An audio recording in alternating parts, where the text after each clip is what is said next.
అండి, అందరికీ నమస్కారం అండి. ఈరోజు మధ్యాహ్నం లంచ్ చూసేద్దామండి. ఈరోజు మా మనవరాలే చేసిందండి. ఈరోజు కూడా వైట్ రైస్ అండి, పప్పు ఒకటి ఎలా చేయాలో చెప్పానండి నేను, అంతేను. ఈ గ్లాస్కి ఇంత పచ్చిమిరపకాయలు, ఇంత టమాటా అని చెప్పాను. కరెక్ట్గా పర్ఫెక్ట్గా చేసిందండి, నేను చేసినట్టు చేసిందండి. మళ్ళీ చేసి తర్వాత స్పూన్తో తీసుకొచ్చి చూపిస్తుందండి. నేను వంటగది కొంచెం బెడ్రూమ్లో సర్దుకుంటున్నానండి, నా దగ్గరికి వచ్చి మళ్ళీ చూపించిందండి. ఈ పప్పు టేస్ట్ మాత్రం సూపర్ చేసిందండి.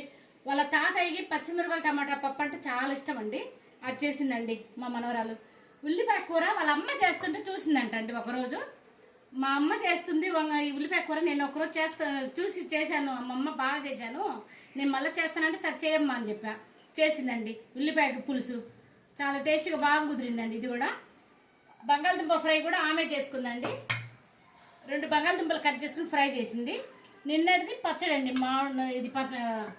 మామిడికాయ రోటి పచ్చడి అండి. లాస్ట్ పెరుగండి, తర్వాత గొట్టాలు కూడా వేయించుకుందండి. పిల్లలకి తెలుస్తూ ఉంటే మా మనవరాలు అడుగుతుందండి ఈరోజు, అమ్మమ్మ ఇంత కష్టం ఉంటుందా వంట అంటే నేను సులువు అనుకున్నాను అని చెప్తుందండి.